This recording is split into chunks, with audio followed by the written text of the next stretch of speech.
Telltale has in the last few years really made a name for itself as one of the greatest of the few remaining adventure game developers, as well as being certainly the most important proponent of episodic gaming. Their third episodic game, Strong Bad's Cool Game for Attractive People Season 1, adheres to the formula set out by Sam & Max Season 1 and refined to perfection by Season 2, but the game is a step backwards for Telltale.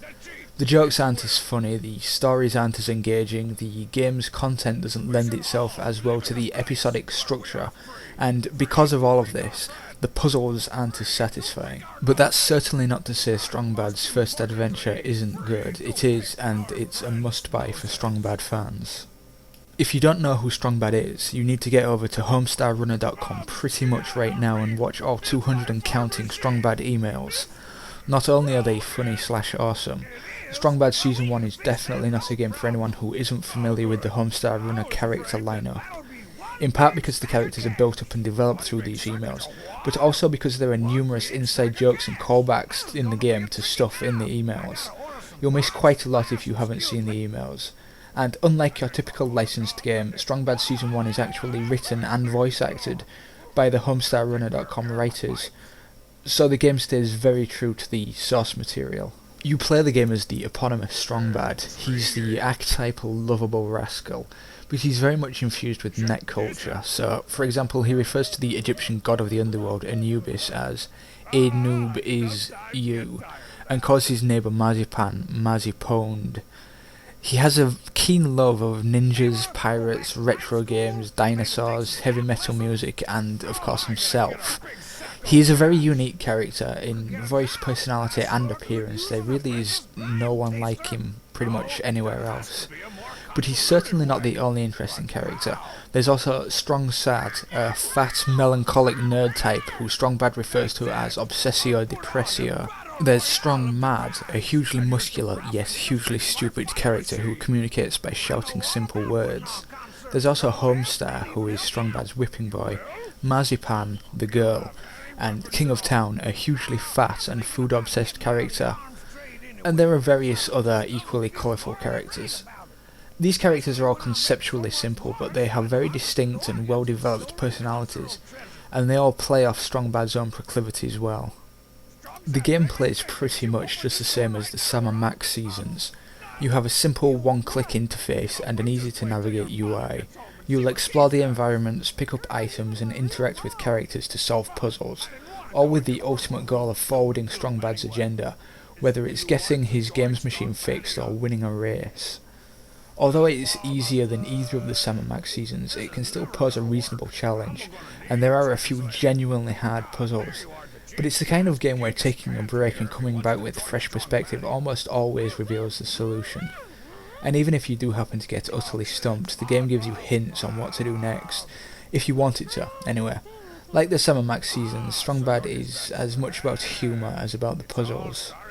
Much of the humour revolves around Strong Bad verbally or physically assaulting other characters. Hey, look at that thing over there! Wordplay involving awkwardly written but funny sentences.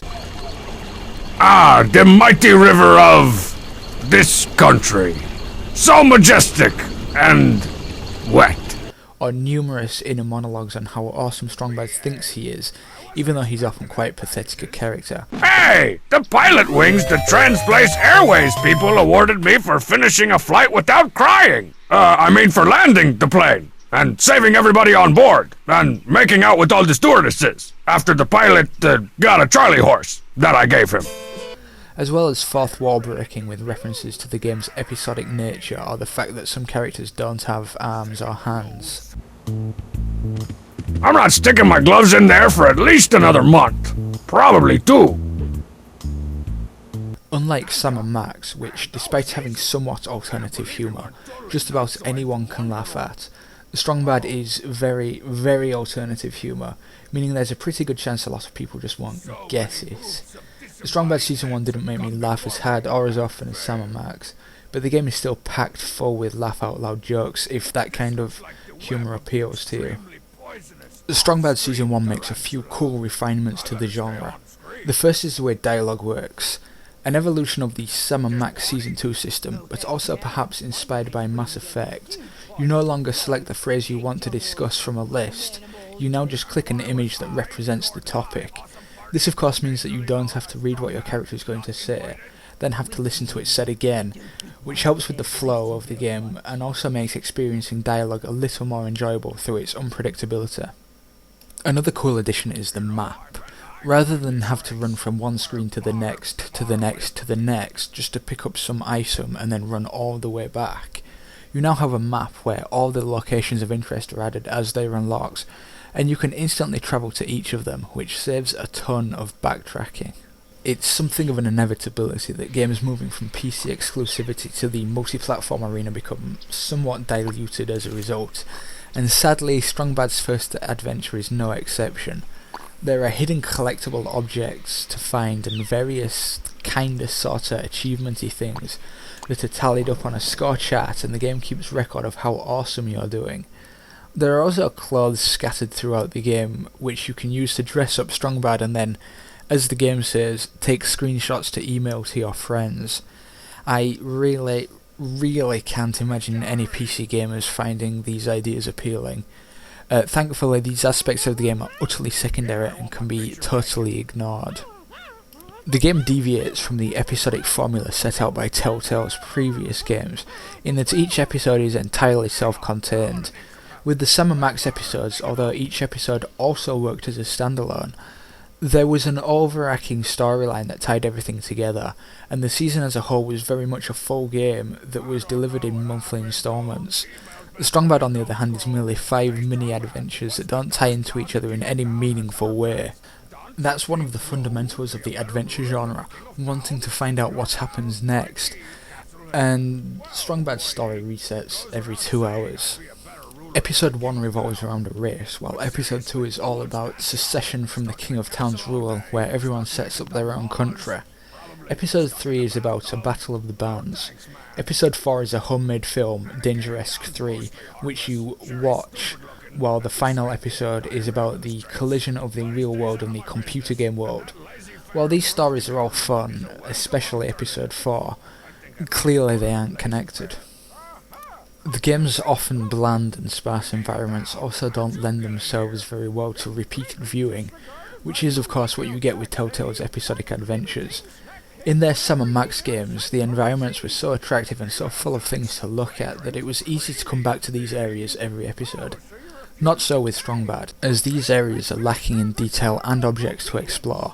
In fairness, the visual style used in the game is in line with that of the Strong Bad email videos, so it's something of a design cul-de-sac, but it just doesn't work as well as a game. For comparison, here's a quick clip of Sam & Max's office.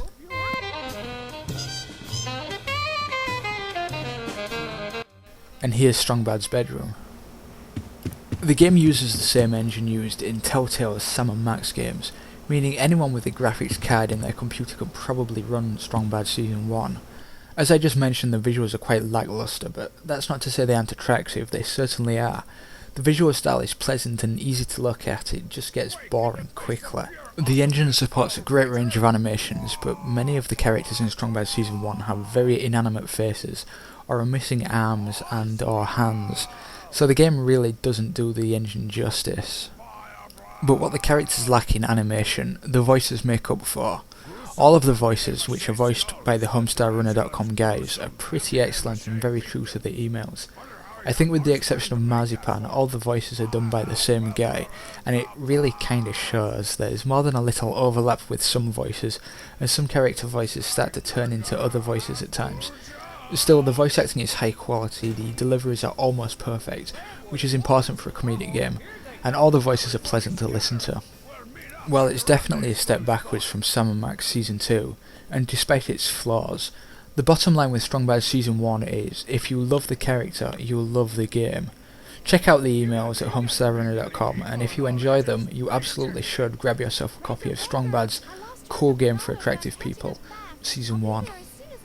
Do you remember what happened the last time I invited you to a party? Behold, I am Lord Barglebroth, come for your souls! All will kneel before my style! Look out!